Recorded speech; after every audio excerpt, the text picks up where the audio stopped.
What I'm coming on to now is social fields, the fields of organization of social groups. And the easiest way to think of social fields is through flocks of birds.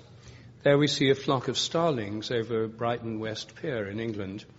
And starlings fly in these flocks which rapidly change direction. They're most spectacular things. Most of you have probably watched flocks of birds doing this sort of thing.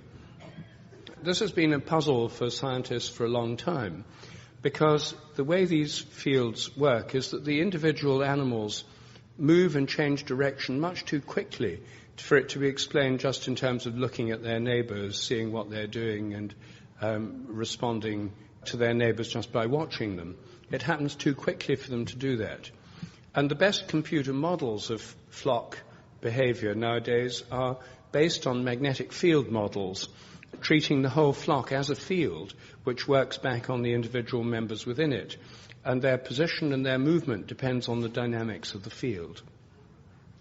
Now, the same applies to schools of fish, which again swim together. They can move rapidly and change direction without bumping into each other. So not only do they know where their neighbors are, but they know where their neighbors are going to go.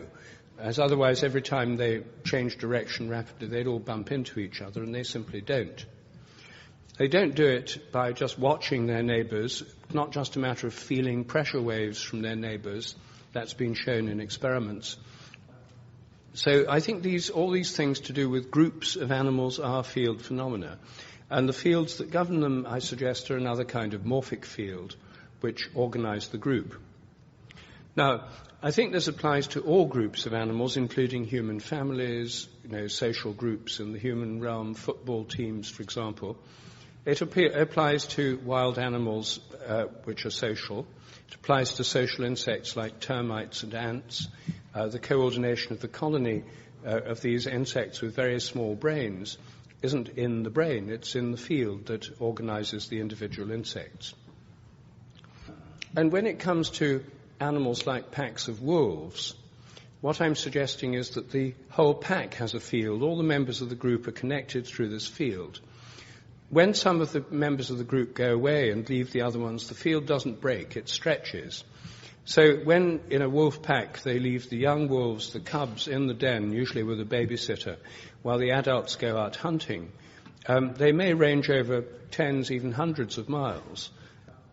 And it's not as if the field that links them is broken, it stretches like an invisible elastic band and continues to connect the adults with the young, even over long distances.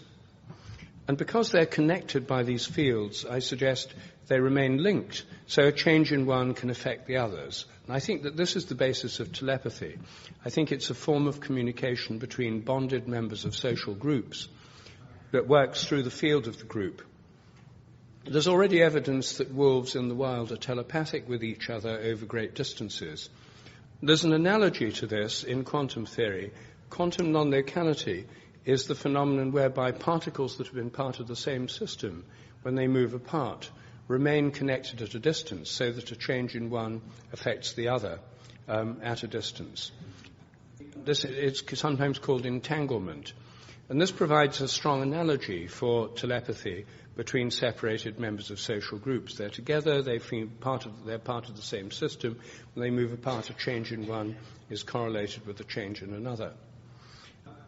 The fields of social groups, as morphic fields, have a kind of built-in memory. And this is true of human fields as well.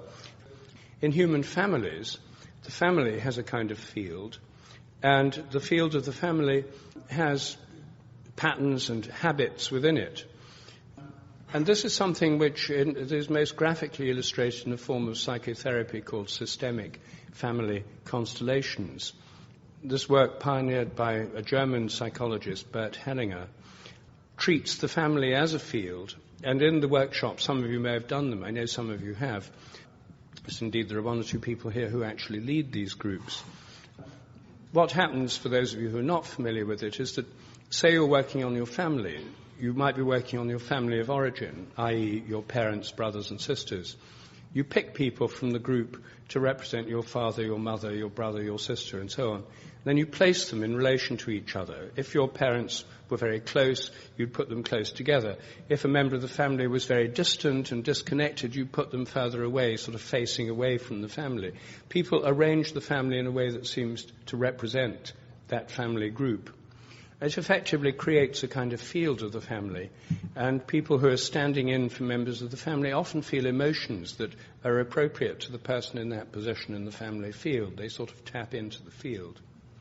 What Hellinger has shown, and what many other people working in this, with this kind of work have shown, is that very often patterns in family fields where, say, a member of the family becomes suicidal or wants to go away from the family or is very disconnected, often reflects a way in which in a past generation a member of the family was excluded from the group, either because they committed a crime or they were the black sheep or they'd committed suicide or something. It sets up an imbalance in the field which moves through generations unconsciously. People are often unaware of this.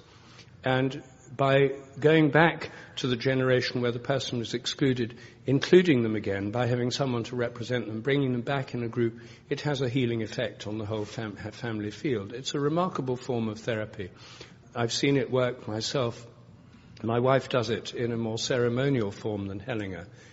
So I mention that because it's a way in which morphic fields actually directly interface with a particular form of psychotherapy and provide a kind of explanation for some of these remarkable effects that this therapy can produce.